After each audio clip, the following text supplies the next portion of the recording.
God damn, who was that? Happy birthday, my beautiful mother. Nigga, your mother is stacked like a some bitch. Nigga, what?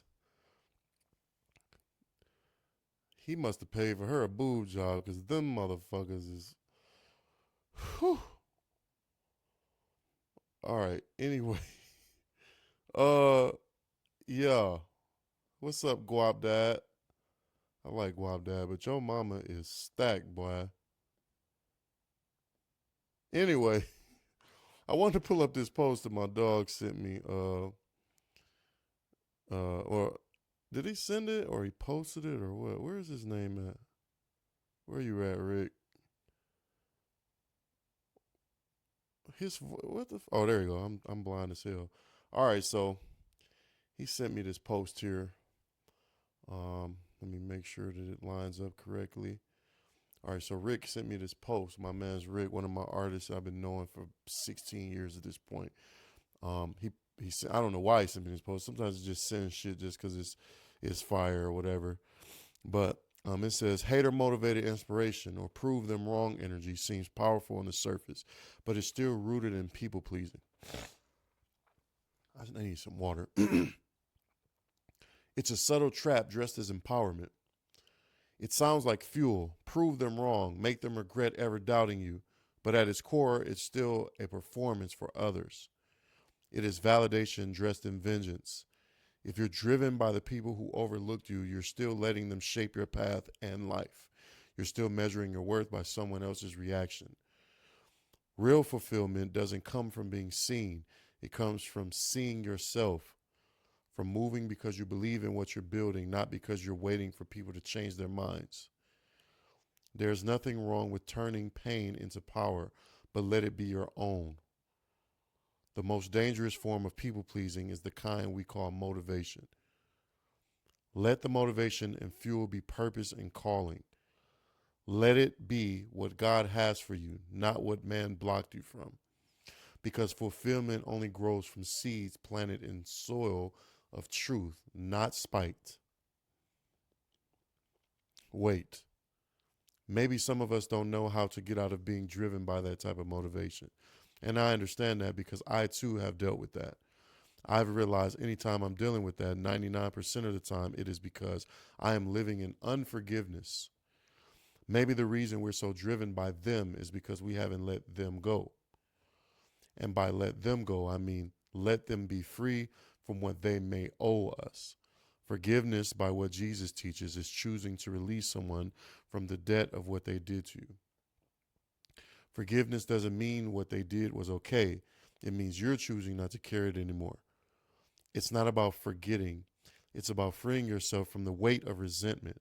Because no matter how much we may try to pretend, resentment and bitterness shows. Everyone can see it and feel it. Last thing, I've said it before, forgiveness isn't just a one time thing. Some seasons you may have to do it every day, others once a month. And when you live in forgiveness, what you build, create, and share carries peace, not bitterness. There's a noticeable difference.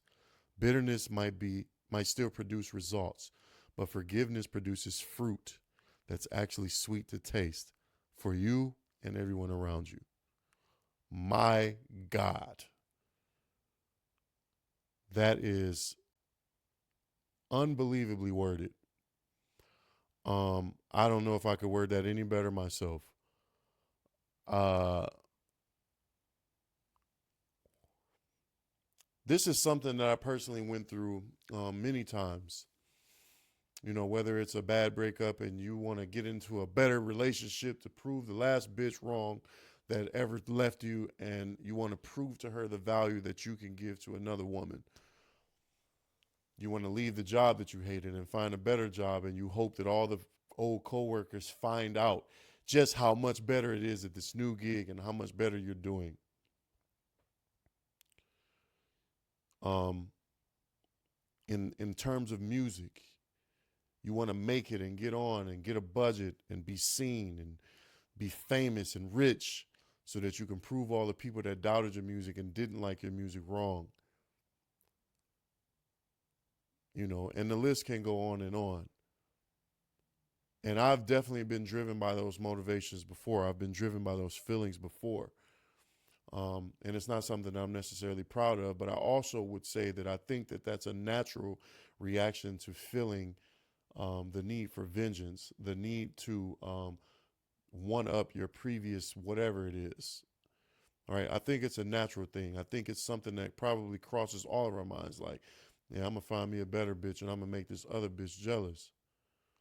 And I've done that. I've done that to women before. Um, and I've also tried to do it to women, and the woman didn't give a fuck, you know. And I noticed that it was a tremendous waste of time. Uh, I've done all those sorts of things. I actually did leave a bad job and get a much better job, and then I left that job and I started working for myself. And my cousin still works there, and he tells me that he makes sure that he tells them every chance that he gets that he is doing amazing without this job. Because sometimes they'll ask him, like, how's your cousin? How's he doing? And he says he makes sure every time they ask that he says, oh, he's doing great.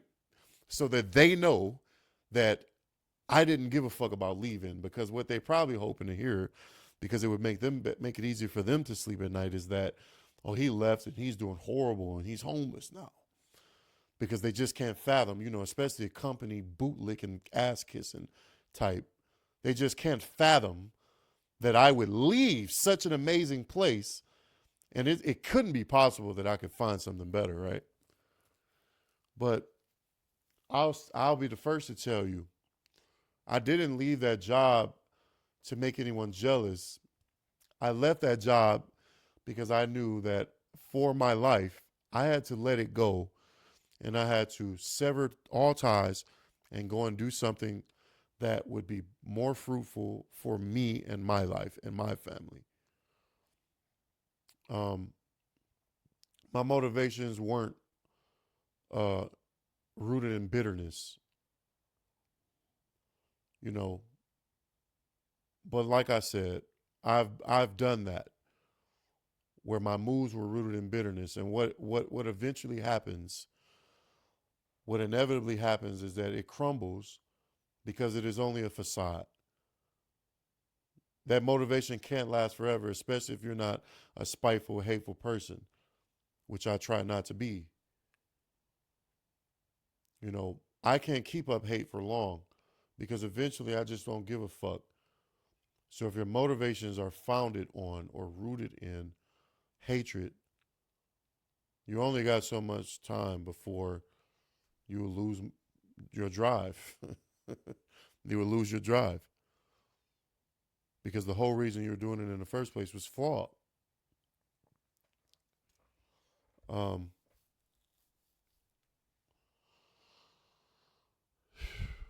you know,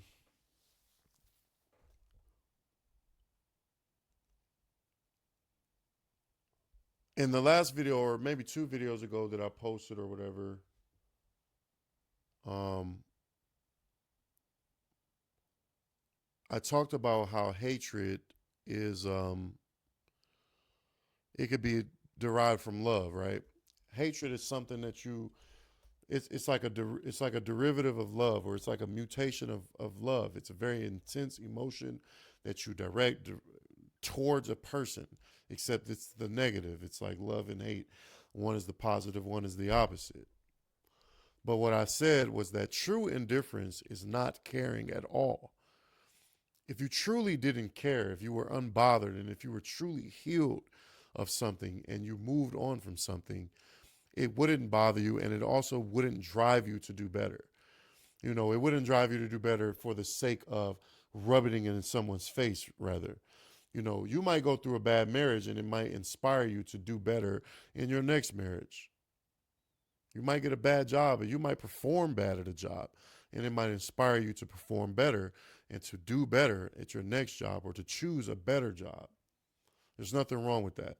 You know, Growth and change are natural. But if you are looking to make moves to make someone else feel bad about the things that they've done to you, the only person that you are truly tormenting is yourself, because you are the person that has to live with it every day. While you're on the way up, whatever ladder it is you're trying to climb, so that you can get to this place of proving them all wrong or making this person feel bad for doubting you or leaving you or something like that. The only aha moment that you'll ever get is when they see it and they feel bad about it. Now, it might work, but it also might not work. So you have tormented yourself and lived with this hatred, and you've had this knot in your stomach for X amount of years or X amount of months trying to do something to create an aha moment for your opposition, only for the possibility of them to find out and not give a fuck. It's like you've wasted so much time and you've taken years off of your life, being stressed and upset about some shit that nobody cared about but you, bro. This is how I kind of measure the way how far into my healing I am after a breakup. Once I stop thinking about that, like, yeah, I'm about to go get me a bad bitch so I can make this motherfucker jealous. I know that I'm over it. I know that I've detached. I've let go of those things.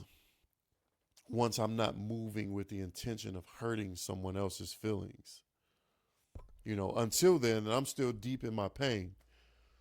I went through a breakup a couple years ago or whatever, a few years ago, and I was like, I had those sort of same thoughts, like, yeah, I'm about to double down on this bitch and give me the coldest one, and I'm gonna post her as many times as I possibly can, and I hope this bitch see it, But eventually, I stopped thinking that way because my motivations are not that. I don't even give a fuck. In fact, after I got out of that bitterness, I wasn't even interested in dating anymore. I was interested in basically locking myself in my room, being creative and developing my skills, and I wasn't really worried about women at all. That's how I knew I was in a better place mentally. Once I was like, I'm not even interested in dating. I don't even want no bitches. I'm tired of hoes. I want to be left the fuck alone. That's when I knew that I was truly in my healing and not in my bitter. But as let's just switch gears and talk about the professional side of this. Man, you can't let your haters or your non-believers drive your art, because like the post says, it'll show all day long. It'll be all over it. You know, like these niggas in these rap songs talking about these teachers that didn't believe in them somehow. All these rappers got the same story. Mr. Johnson told him that he wasn't gonna be shit, so now this nigga is, now he's rubbing it in Mr. Johnson's face or something. I don't even be believing you niggas. You teach. I have never, literally, never had a teacher tell me that. So I don't, I just kind of doubt that you niggas had the teachers to tell you that. I just doubt it. And I was a horrible student at some points in my school career. Horrible student. I never had a teacher say anything but, man, you better get on your fucking work before your ass fail. That's what I heard. And boy, you fucking up. It's like my teachers was just telling me the truth, and you niggas took it and personalized it and turned it into, oh, my teacher said I wasn't gonna be shit. Now I got a rollie on my wrist. Okay. No, I think you took that shit, spin the words around so that you could victimize yourself. But no, the teacher is probably telling you, boy, you fucking up and you better do what the fuck you supposed to do before your ass be homeless. You know what I'm saying? That's what a motherfucker's supposed to tell you. But these sissy ass niggas think that it's an attack. No, it's accountability. Uh, but you can't move with the motivation of proving somebody wrong, because then you come off as some sort of bitter little boy and shit. You know, when I listen to people like Kendrick, I listen to his music, and what it sounds like is a bunch of personal reflection. It sounds like he tries his best to avoid pointing the finger at people, and more so, he tells cautionary tales that sort of gives you, it puts the medicine in the candy. It's like I'm going to tell this story and I'm going to say what you shouldn't do, but I'm going to say it in a less preachy way so that you can decipher it however you want. And if you get the lesson and apply it, then good. But if not, I don't want it to be received as if I'm talking to people like they're not doing the right thing. I want you to make the choice for yourself. You know, to me, he sounds like a man that has been through things, that has seen things that he doesn't like, that has been in positions that he doesn't like, and he has healed from them. And he writes from the perspective of a healed, well rounded human being. And he tells these stories with the under the guise that um, you know, it's without judgment, but it's more so like I went through that. I've been through that. I've been hurt in these ways. I've lost homies. You know, I had my homies get killed by this group of people. So instead of saying fuck them niggas, I'm gonna kill y'all niggas, it's more so we need to stop this fucking cycle because we both losing people. Being able to observe both sides.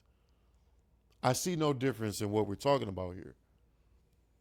When you can make peace with your enemies, even if it's only within yourself, that's when you truly healed.